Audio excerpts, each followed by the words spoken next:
Hello friends, welcome back to my channel, and if you're new here, welcome to my channel. Today I'm going to go through a list of kind of the most expensive renovations you can do, but they bring you the most return. Now this is from a series that I've been working on. I've already done a list of the low cost things. I've done a list of like the mid-range things. So this is the final list of the expensive things that you can do to see the most return. Okay, we're going to spend a little bit of money.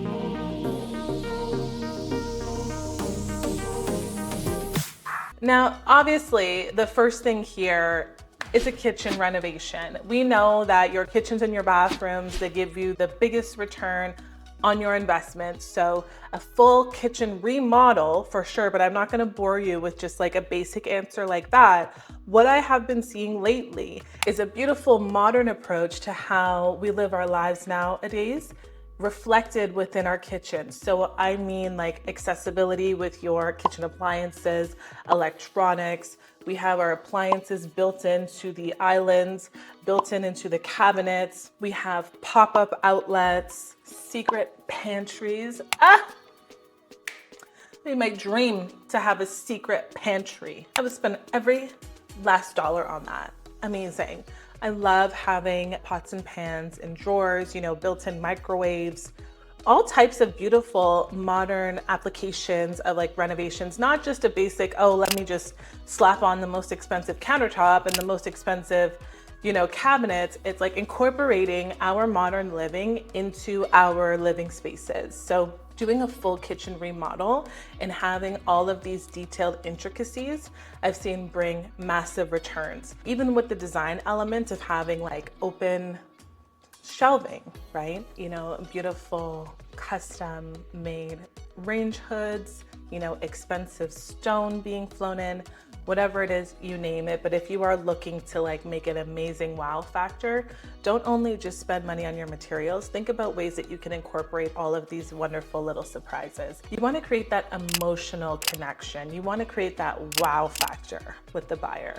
And whenever I see things like this that are a little bit outside of the norm, it does make a significant impact. Secondly, we're going to remodel the bathrooms, but just like the first tip that I gave in regards to remodeling your kitchen, we want to remodel our bathrooms to a more modern lifestyle. So people are gravitating more to having their bathrooms like a spa oasis. So back in the day, our bathrooms were very, very small.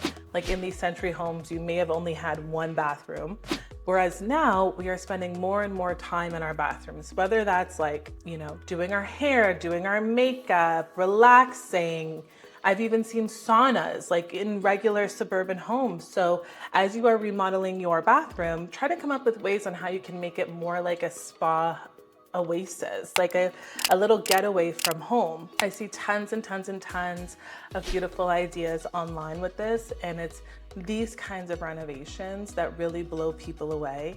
And this is where you are seeing people who are willing to spend, you know, tens of thousands of dollars over asking because it is something unique and different and just absolutely wonderful. So take these as inspo if you do have the space when renovating your bathroom. Next is again one of my faves, which is upgrading your kitchen appliances. So going towards more high-end appliances, like Wolf appliances, like Bosch appliances. You know, having these brand name appliances are really important to certain client customer demographics. And whenever I see a listing with those red knobs, I already know that the sellers have invested quite a bit of money in here.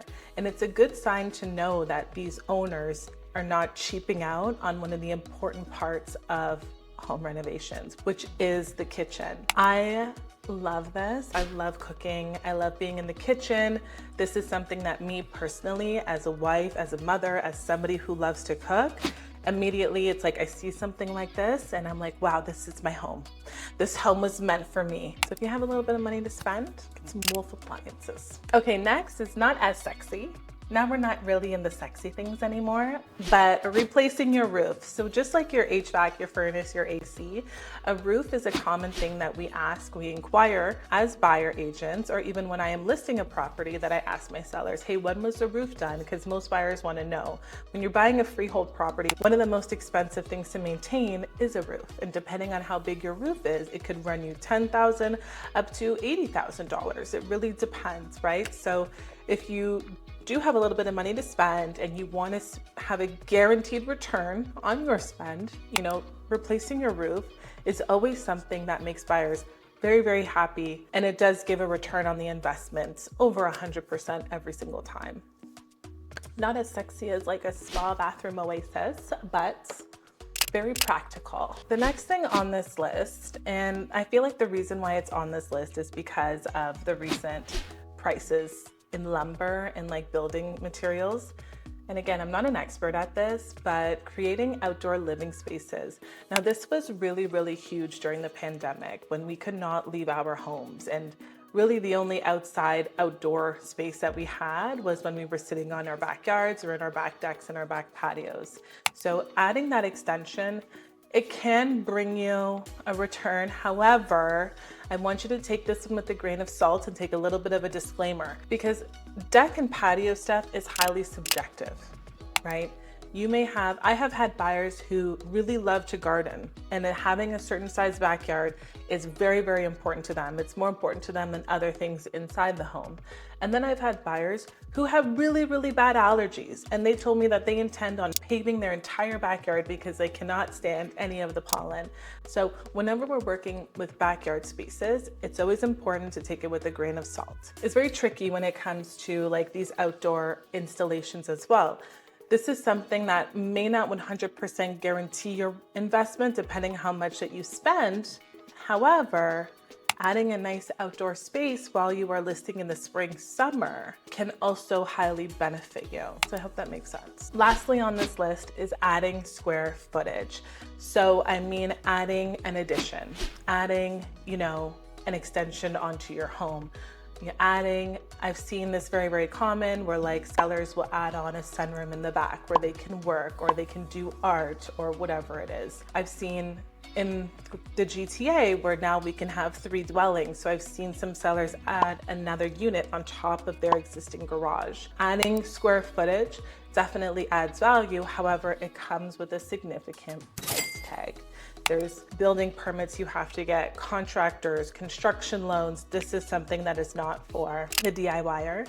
You need to hire a team of professionals to support you in this. But adding some square footage adds value to your home. And especially if you are living in Toronto and you do have the right amount of lot size to do either a garden suite or a laneway home. Now, from my understanding, a lot of people are doing that just by pulling out the equity from their existing home to build that rental inventory. But again, this is something that would require a team. And if this is something that you're interested in doing, you can go and book a consultation with me and I can connect you with the right people in order to make this happen.